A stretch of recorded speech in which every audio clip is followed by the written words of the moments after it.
चांदी के साथ दोस्तों मैं एक और चीज बता दूं कि पिछले मतलब कई सालों से 85 साल जो चांदी $50 आई थी, उससे पहले जो था वो करीब 20-30 साल पहले ये रेट आया था। तो ऐसा नहीं है कि आप सोचो कि आज अगर हम ले लेते हैं तो ये रेट तो आ ही जाएगा। हो सकता है आने वाले 20 साल भी वो नीचे ही पड़ा रहे। जैसे जापान का जो इंडेक्स जो आज से 20-30 साल पहले था, या जो उसका ग्रोथ रेट वहां पे था, वो तो अब पिछले 20 साल में भी नहीं आ पा रहा। ये चीज समझनी पड़ेगी कि किस टाइम पे हम एंटर कर रहे हैं। और सबसे बड़ी बात इसमें भी वीडल समझने वाली है कि what amount of money I am investing. अगर मेरे पास 100 है और मैं केवल 10 रुपए लगा रहा हूँ, कोई दिक्कत नहीं है। तो आज का रेट भी बहुत अच्छा है। क्यों? क्योंकि ये पैसा जो बाकी 90% है, अगर मान लो मैंने एफडी भी करा दी तो 7% तो वहां से आ गया। तो नेट में अगर ये जीरो भी हो जाए तो मेरा लॉस कितना है? 10% है, यहाँ 7 आ गया। ठीक है, अब मान लो ये यहाँ से 50% गिर जाए तो मुझे कितना लॉस है? अगर मैंने 10% लगाया तो 5% का, तो मेरे को बैंक एफडी नहीं 5 कमा के दे दिया, तो मैं तो at the end of the year बराबर में छूट गया, लॉस में नहीं छूटा। तो मेरे को ये समझना है कि how much chunk of money I am investing, और वो मेरी टोटल नेटवर्थ या मेरी टोटल सेविंग का कितने परसेंट है, वो ज्यादा इंपॉर्टेंट है। सही बात है, सही बात है। आपने ये बहुत अच्छे से समझा दिया सर कि अगर मैं शॉर्ट टर्म के लिए कर रहा हूँ तो मैं सिल्वर में ना करूँ, और सिल्वर में अगर कर भी रहा हूँ तो क्या पता वो अगले 20 साल तक हो ना हो। तो फिर ज़्यादातर अगेन आप भी वही प्रेच करते हो लोगों को, और इवन दूसरे इन्वेस्टर्स भी वही कहते हैं कि आज की तारीख में अगर आपके पास कम पैसा है, या तो चलो फ्यूचर के कुछ गोल्स 2-3-4 साल के हैं, तो आप ट्रेडिंग मत करो, एफएनओ मत करो, आप इन्वेस्ट करो एसआईपी में।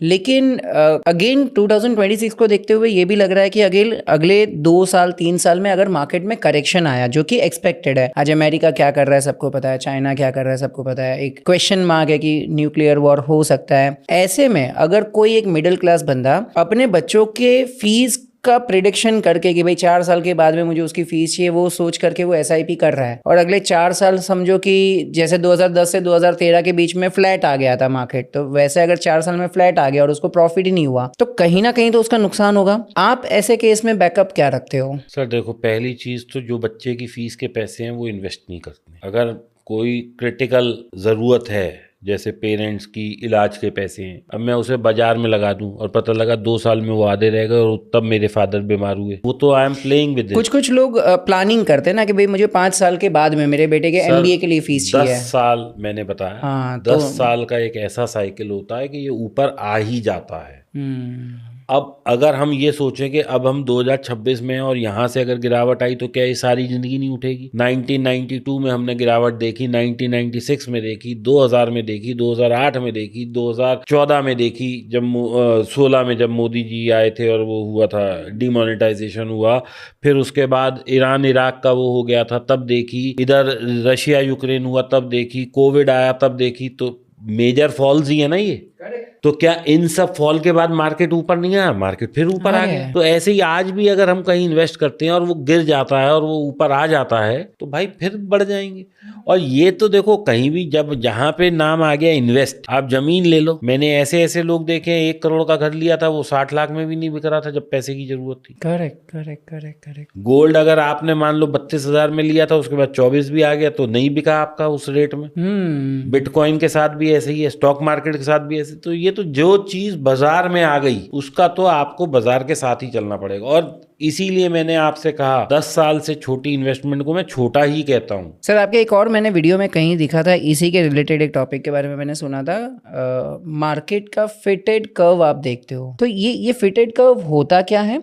और आजकल तो हमें बहुत सारी ऐसी एडवर्टाइज भी दिखती है जो पिछले 1 साल में वो लोग, क्योंकि एल्गो भी होता है बहुत सारी जगह पर, पीछे एल्गोरिदम्स लगाए रहते हैं, तो कहीं कहीं दिखाते हैं कि भाई पिछले 1 साल में 300% हमने बढ़ा दिया। कुछ तो ऐसे रेड फ्लैग्स हमें एज अ रिटेल इन्वेस्टर देखने पड़ेंगे कि भाई ये 300% दिखा रहा है लेकिन ये पॉसिबल ही नहीं है, या तो क्या देखने से पता चलता है कि भाई ये मुझे दिखाया जा रहा है? सब पॉसिबल है, ऐसा नहीं है कि पॉसिबल नहीं है। ठीक है, अब जैसे मैं चांदी की ही बात करूं, आज मैं अगर रील बनाना चाहूं तो मैं एक ही रील बना सकता हूं, तुम भी बना सकते हो, कि दोस्तों यदि आपने आज से 1.5 साल पहले चांदी ली होती, क्या रेट था उस वक्त? 70,000, आज 3.5, तो 5x हो गया पैसा। तो ये सिर्फ मैं कह सकता हूं कि उस वक्त ऐसा किया होता तो ये हो जाता। हाँ, लेकिन तभी पता कैसे चलता? तो मैं ये क्यों नहीं कह रहा कि आज मैं अंबानी जी के यहाँ पैदा हुआ होता तो मैं आज जो है जियो चला रहा होता। मैं ये ही क्यों रील बना रहा हूँ कि मैंने उस वक्त ये किया होता। अरे उस वक्त किया होता तो उस वक्त रील बनानी थी ना। किसी को नहीं पता था तभी क्या लेकिन this is a symbolic message कि आप समय पे इन्वेस्ट करो, टाइम लगाओ, चीजें बढ़ जाती। ऐसा भी तो कोई शेयर या कोई ऐसा इंस्ट्रूमेंट रहा होगा जो 5 साल पहले अगर मैंने इन्वेस्ट किया होगा वो अभी माइनस में होगा। मैं उसका प्रचार क्यों नहीं कर रहा? क्योंकि हर आदमी अपना कॉलर ऊंचा करना चाहता है, ठीक है ना। तो ये सब कहने की बातें हैं कि क्या किया होता और क्या होता, ये तो मुझे पता था तो मैंने क्यों नहीं किया।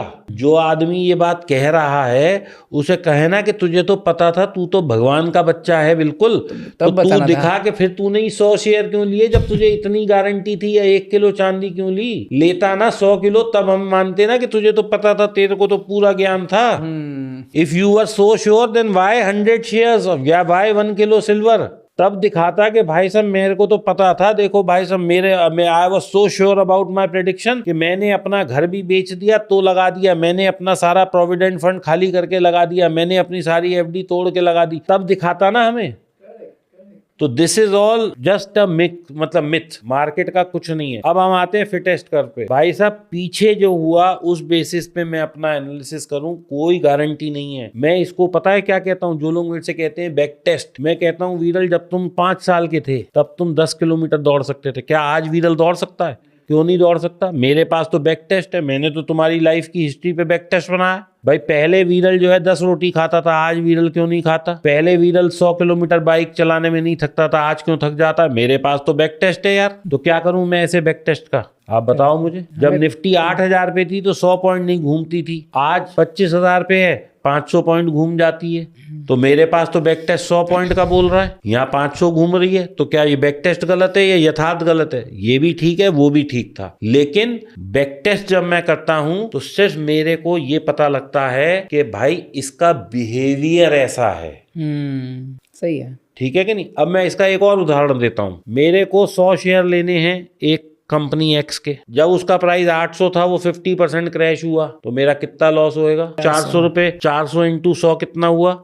40,000। तो मेरा लॉस कितना है? मैक्सिमम 40,000। ये मेरे को बैक टेस्ट बोल रहा है। आज उसका रेट है 5,000 रुपए। अब अगर वो 50% क्रैश हुआ तो मेरा कितना लॉस होएगा? 2,500 गुणा 100, तो मेरा तो बैक टेस्ट 40,000 बोल रहा था। तो भाई साहब ये चीज समझनी पड़ेगी कि बैक टेस्टिंग सिर्फ एक आपको सिंबॉलिक रीजन देता है। मैं इसमें एक और भी लोगों को बोलता हूँ, सुन के अच्छा नहीं लगता। जब मेरे बाबा मरे थे तब लोग चंदन की लकड़ी यूज करते थे, जब उनके अगली वाली जनरेशन मरी तो आम पे आ गए, और अब तो पता ना क्या क्या होता है।